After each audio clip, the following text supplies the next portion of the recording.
Hello guys, welcome to the 15th lecture for Cursor AI for Advanced Users course. In this video, I'll talk about how we can build a CI/CD pipeline for the BlockForge app that we have built so far in this series using Cursor. Okay, let's quickly talk about a quick overview of why this CI/CD matters in general, and then we'll see like how we can generate this pipeline using the Cursor. Okay. So before reading about this, let me go back to my drawing and pad, and let me tell you like what are the things that can happen during the development of a project. Okay, so let's say we have a developer D1, right, and he is kind of building changes locally in its system, right? Let's call the system L1, and project P is kind of built in a system. Okay, and this is the developer D1. Similarly, we have another developer. Let's call this developer D2. And he is kind of building in his system same project P, right? And that's where we use some kind of a version control system. Let's call this GitHub, right? And what happens is this L1 system has some kind of configuration, like some Python version and some way of running the test in this project, right? So all these things he is doing. Similarly, this guy also has some Python version and running some kind of test on it, right?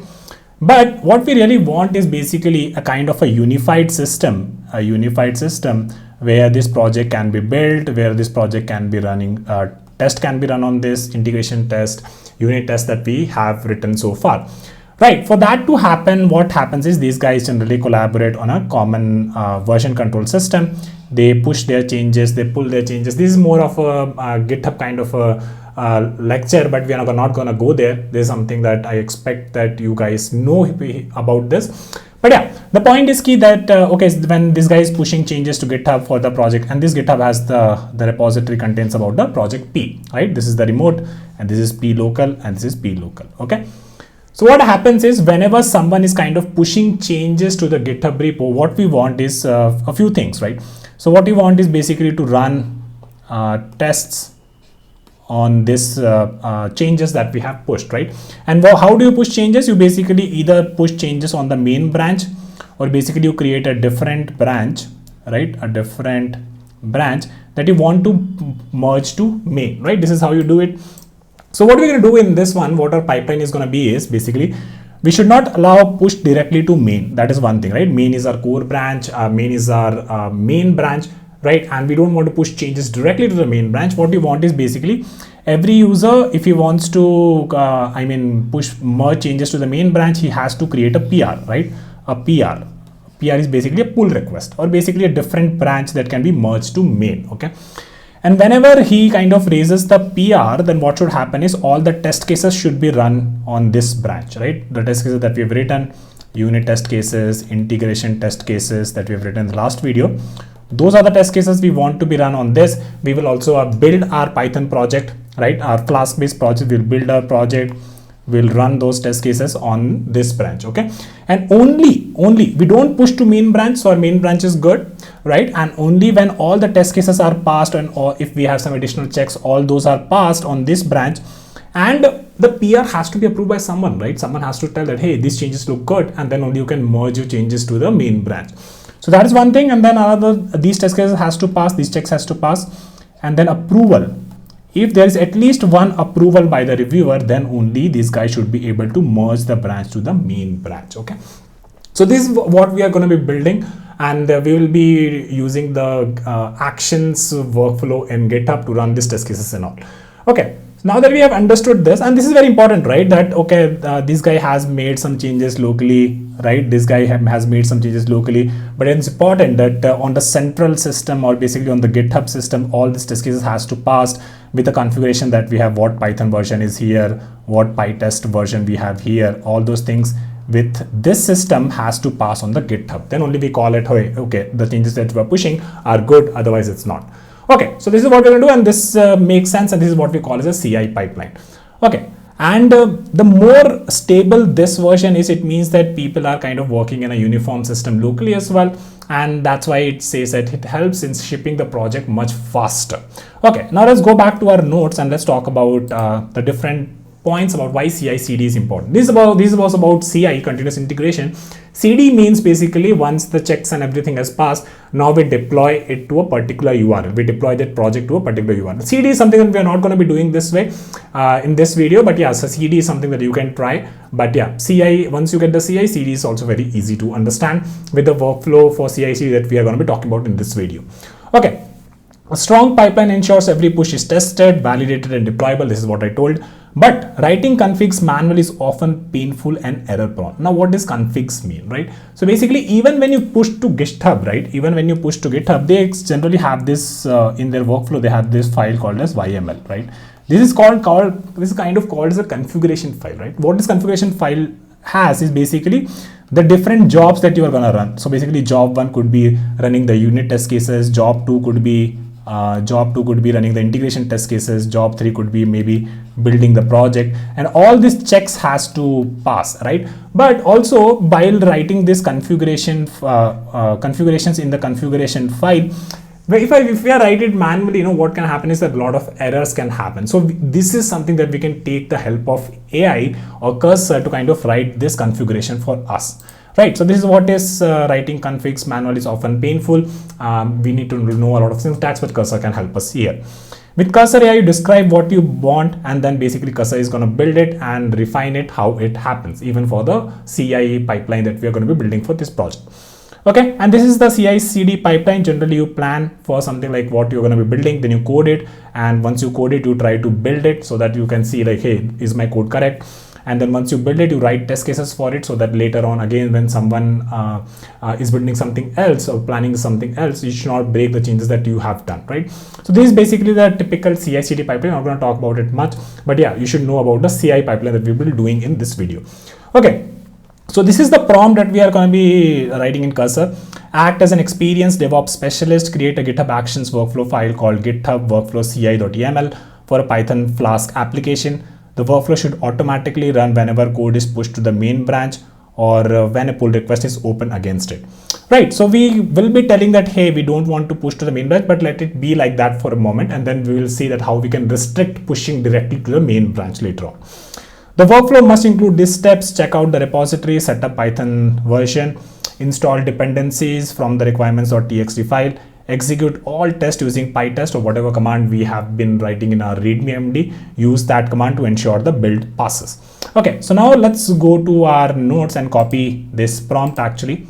And then what we'll do is we'll paste this prompt, right? So we'll copy this prompt, we'll go to Cursor, and here we can go to make sure that your BlogForge app is open. Here we can just try this, right? So I'm going to just paste the prompt here and I'm going to press enter now. Okay, so it's going to basically first what it's going to do, it is going to create this file GitHub workflow ci.yml. Make sure GitHub is configured correctly. We also need to make sure that we have an empty remote repository on GitHub, which will basically add it here as the origin. Okay, so while Cursor does those changes first, what we're going to do, we're going to go to GitHub and actually create a repository for us. Right, so repository where we can push the BlogForge app. So far we have not been pushing our changes to a remote repository. This is the time when we should push our changes to a remote repository. Okay, so what we're going to do, we're going to create a new repository, and I'm call this, let's call this BlogForge website, right? And then yeah, description is fine. This is fine. We're just going to create the repository.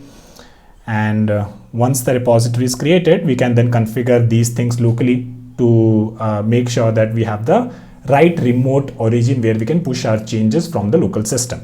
Okay, let's go back and let's see what Cursor has done. So it has created this ci.yml file, right? And here we can see the jobs, right? Jobs are basically, there are different jobs here. So basically, let me check quickly. We are setting up the Python version. We are installing the dependencies, activating our virtual environment. We'll keep it, right? And then let's see what Cursor does more. Okay, so this is fine for now. This is fine for now. And pytest is not the only command that we wanted to run. I think there were integration tests as well. So I'm going to say, hey, please check the readme.md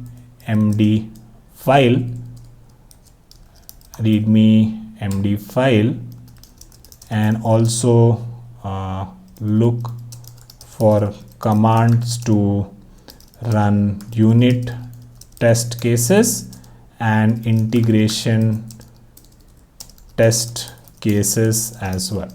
Okay, so let cursor see this, and this is the file that we're talking about, ci.yml, right? And it is going to be running on a branch main and this as well. Okay, so we don't have to know a lot about this. You can select this and read about it more. But yeah, let's quickly do this thing. And now what we're going to do, we are going to actually set up here our remote origin. Okay, so how we can do is we can go back. We can just select this part, right? This is where we add our remote repository to local, and then we're going to paste it this, right? And let's quickly check what commits we have. We have this many commits, right? So we will commit this one as well. Let me just commit this, right? So it's fine. We can commit this file, and let me check ci.yml. We didn't generate the review message for this one. So wait. Let the cursor do the thing. So we have this one added as the origin. Now what we can do is push the changes to our remote repository, right? So we can at least see the files that we have here, right? So what we're going to do is push this branch to origin, our main branch to origin. And we have some rules which doesn't allow, I think it's this one, Google Auth client secret. It is there in my commit. So so it's just that basically in one of our commit, we have the auth client Google secret maybe added somewhere. So what we can do is just click on this link to say that, hey, it's I'll fix it later. Fine. So allow me to expose the secret. Okay, so let's try again, and let's see this time. So again, it's rejected. I think for the same reason, we have the auth client ID in some commit, right? And we can just click on this link to basically, hey, I'll fix it later. Fine, right? So basically what has happened in one of our commits, our Google Auth client secret was kind of exposed. So that's why it is saying. So yeah, we have been demoing our project in a way that, hey, okay, it's fine that sometimes secrets get exposed, but yeah, we fixed it later on. But yeah, usually you should not, you should make sure that your clients are not exposed in various commits. Okay. So yeah, this is fixed now, and let me try pushing again. I think this time it should push, and yeah, the changes are pushed. Let me reload this repository, and we have all our things here, right? Our entire project, even we have a beautiful readme here which we have pushed. So yeah, this looks good to me. So now what we're going to do is go back, and this commit is still not happened. So let me cancel. Can we cancel this? Or we can just do locally as well. So git status, we have a new file. So I'm going to say state changes. Can we refresh this? No, we can't. So yeah, we can do this manually as well. So I'm going to say git add all. We have added all files. We can git commit -m, and then we're going to say feature ci pipeline added. Okay, so we have committed this file, and let me just, can we close this? Command B. Okay, fine, this is fine. So we're gonna just push again. So let me push this, and once we push this, now what we'll see very interestingly, that here we have something called as actions. Okay, so we can go to actions, and now our pipeline is kind of added, and this pipeline has a test kind of a job, right, where it will kind of run the test cases. So it is able to set up the Python version. It's now installing the different packages, I guess, but we got this error, right?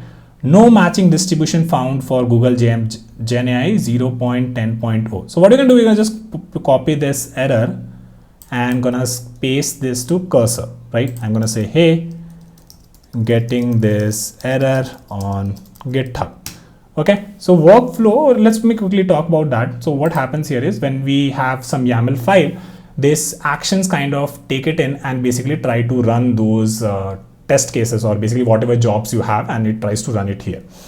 Okay, so we're gonna go back to cursor, and it has fixed something. So let me check, and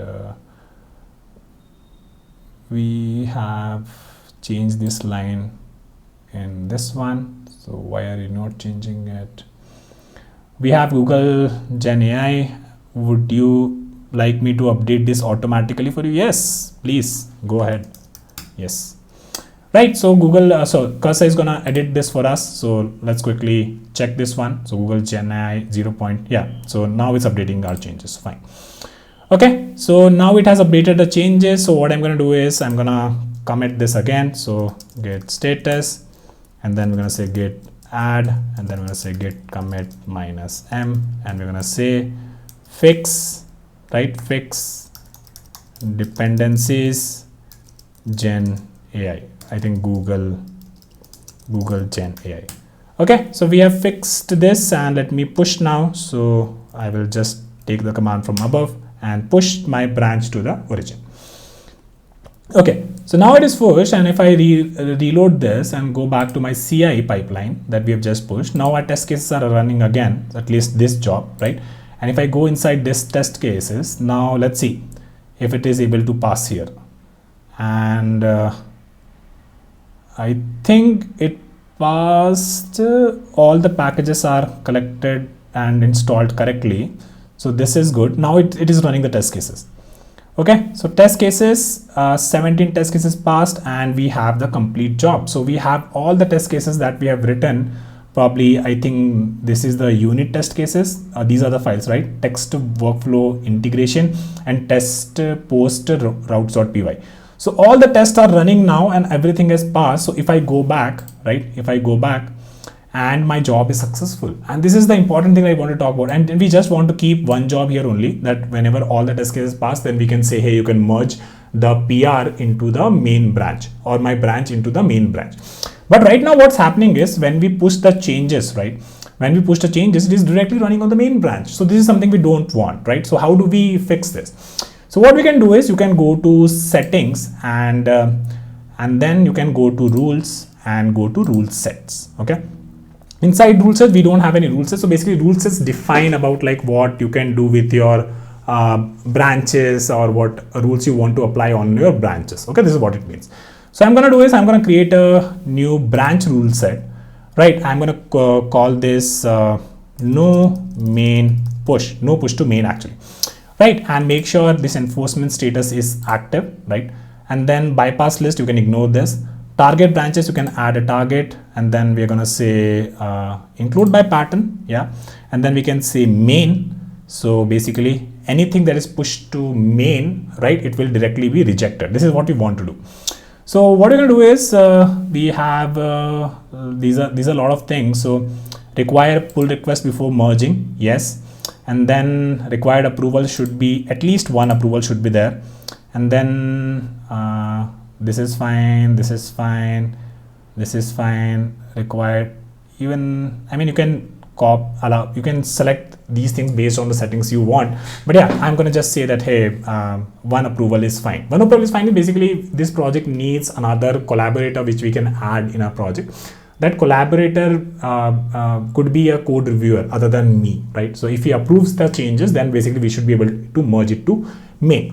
Okay, so this is there, and then required deployments to succeed. So yeah, we'll select this, and no, not this one. Let me check quickly. So this is really nice. Restrict creations, only allow users with bypass permission to create matching refs. This is linear history is fine. Require signed commits, require status checks to pass. Yes, this is the one I want, right?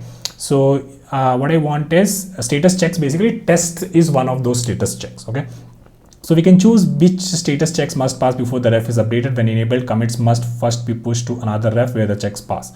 So we want require branch to be up to date before merging, yes. And then we can add our checks from here. We can select our test one. If we can find, yes, we are able to find it. So we will add this one, right? And do not require status checks on creation. Allow reports to be created if a check were otherwise prohibited.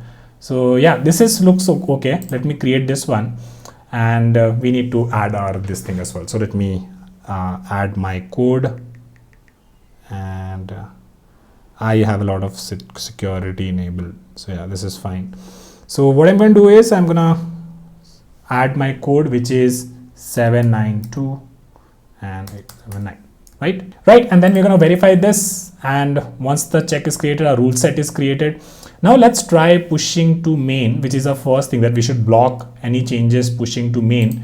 So what I'm going to do is I'm going to go to some normal file, routes.py maybe, and then let's add a small change here, right? So v2.0 is flash. Fine, this is fine. So we're going to say git add, then we're going to say git commit -m. I'm going to just say small commit random message, and then I'm going to push to main, right? So it should reject this time, and yes, it is rejected. We are not able to push to main. This is the first thing that we wanted, that nobody should be able to push to main. Okay, so what I'm going to do is I'm going to check out a new branch. I'm going to create a new branch, and I'm call this I'm going to create a new branch, and I'm call this let's say fix blog to LinkedIn comment, right? So this is the branch, and we will say let's push this branch actually, right? So git push origin, and we can copy this branch, and let me push this branch actually. This branch is something that we should be able to push, right? Push, and yes, our branch is pushed. So let me go to my code. I can see my branch here. I can compare and create a pull request, and pull request is this. So I'm going to just say random message, right? And then description, we'll add some description, right? So description, you can write maybe the changes that you have there, right? The changes are basically whatever the string you have changed. So make sure that you write the correct description always. So we're going to create the pull request, and let's quickly see that whether we are able to merge it directly to the branch. So merging is blocked, right? Merging can only happen when someone approves this PR. But if I go here and I see that, hey, I don't have any reviewer per se, let's say maybe I can select, can I select myself? This would be interesting. So yeah, no, I cannot select anyone. So what I have to do is I have to go to my repository, and then basically I'm going to go to collaborators. In collaborators, I'm going to add someone. Let me add my other other username that I have, and then I'll add him. Right, so I have created the invite for him. So let me go and actually I'll just accept it online. Okay, so this is fine if I can. So let me try that and view invitation, and no, I'm not able to do that. So I'm going to just copy this invite, and then I'm going to open it from here only, right? So I'm going to paste his request, or maybe I can just see it. Yes, I can see the invitation. I'll accept the invitation, and yes, I'm into this repository. So now what can happen is, guys, let me go back to my previous one, right? So if I go back and I'm going to go to the pull request, and I'm going to go inside this. So see, the checks are passed. This is very important. The checks are passed. Still, I cannot block merge this pull request into my main branch. And the reason for this is it requires at least one approved reviewers. And this is what CI pipeline is. Very important. You have to build it, you have to run test cases on it, and make sure that everyone who's pushing changes to one repository should not just push it randomly, but to make sure that all the test cases and everything passes. It will make sure that your system is correct, it is testable, it is validated properly. Okay, so now what you're going to do is going to go to reviewers, and I'm going to add this person as the reviewer, like the one we created. Now let's go back and go to the person, and then we're going to go to pull request. We are going to go inside this pull request, right? Can I go inside? Yes, I can. Yeah, I can. And I can add my review here, right? I can add my review. I can see all the changes. Okay, so this guy updated the model flash here in this comment. Okay, so it looks good to me. So I'm going to say approve, and I'm going to say submit review. And this is now approved. Once this is approved, you can see here also all checks have passed, no conflicts with the base branch. You can merge it successfully. So this is the magic. This is the magic I was talking about. Now all the changes are approved, all checks have passed, no conflicts with the base branch. We can successfully merge it to our main branch. Now if I go to the main branch, right? The main branch, we are on the main branch, right? And we can go to the routes. What was the file? I think probably post, something like that, right? In the routes py, do we have the go blog to LinkedIn, not here, I think somewhere it is.